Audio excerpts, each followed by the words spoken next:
Hey, Theater Inspires! Welcome to Make It Sparkle, a series to get ideas and inspiration for your theater and dance shows. This video is about directing community theater, and it features Richard Frazier. Richard began his journey with Theatre Macon in Georgia, directing hits like Les Mis, 42nd Street, and Beauty and the Beast. After teaching theater and dance for 7 years and serving on several national and regional thespian boards, he returned to Theatre Macon as the artistic director. There, he has directed plays and musicals like Curious Incident, Bright Star, Something Rotten, and beyond. Hope you enjoy this and get some fresh ideas.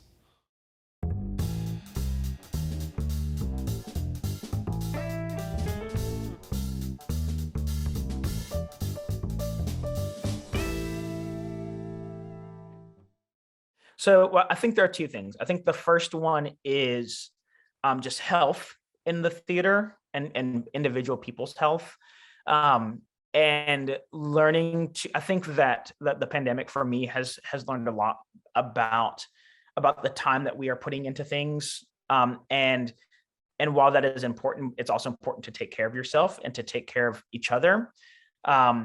And I think for the longest time, our philosophy has been the show must go on, the show must go on, no matter what, the show must go on. And I think for a long time, we prided ourselves on, coming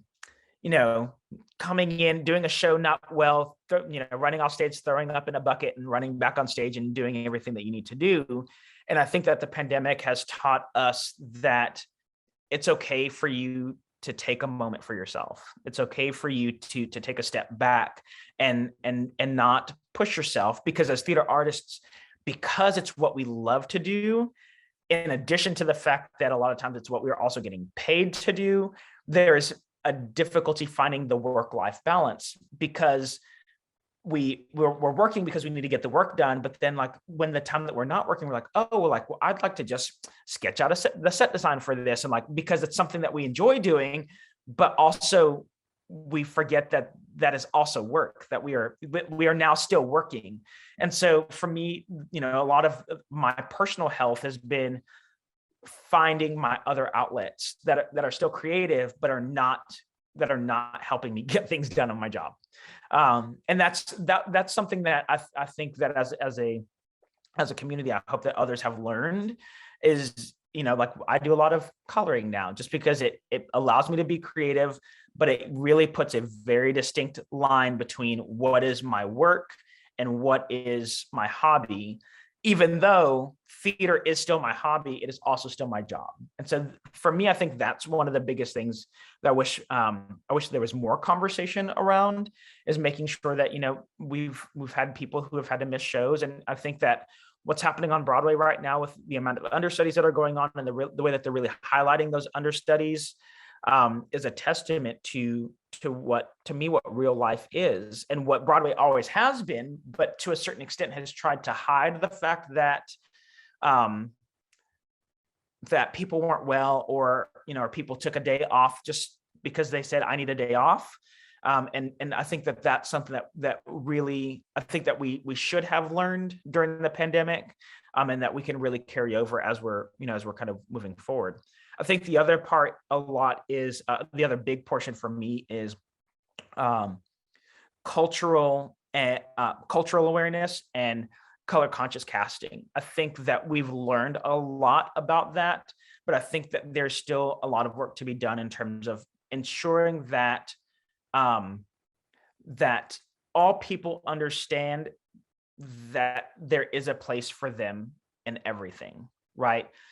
But then there's certain shows that that you need an all Jewish cast, and so you probably that's specific what that means. There may be a show that is specifically for people of color, or specifically for people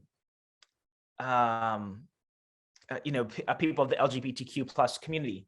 But there may be other shows that the story is the story, and it doesn't matter what perspective it comes from, even with the time period it's set in. For instance, I think Miracle on 34th Street, the story is about that family, and it's about the little girl and trying to figure out who Santa Claus is and all of the things that surround that. Yes, it's set in the 30s, but I think that that is something that a lot of people could connect to in different ways. And I don't think that it has to just be what we saw in the movie, right? I think Color Purple is one. Color Purple is what it is. Hairspray, the story does not make sense without those two races, right? And that division, because that's where the kind of the overarching arc of the story comes from, and of course the climax of the story.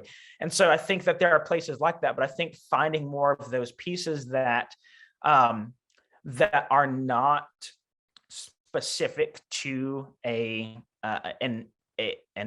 even potentially an age or a culture, and allowing people to bring their culture to it. There's a production just down the road from us. They're doing Steel Magnolias set in a Black beauty salon.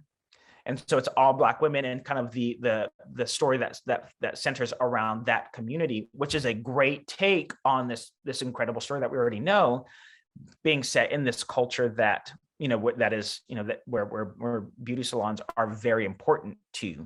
And so I think learning to find those stories and integrate those cultures and those experiences into them, and allow the story to be lifted in a new way, and not necessarily in a better way, but just in a different way, that is going to allow us to see something maybe that we didn't see about the story the first time we saw it. Because again, it's all about bringing oneself to those characters, into that story. And so by bringing all those new cultures in and bringing those different experiences in, you're thereby lifting that subject matter. And so I think that there's a lot of flexibility in terms of how the way that things have been presented versus the way that we can present them now. And I think that things have been presented the way that they have presented, but that doesn't mean that there isn't necessarily a place for other people in that story, or to tell that story.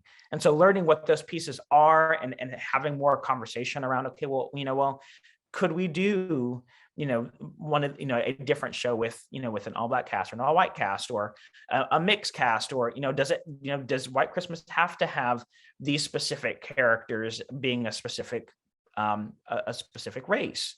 I think there's a lot of flexibility around that, but I also think, when you're specifically talking about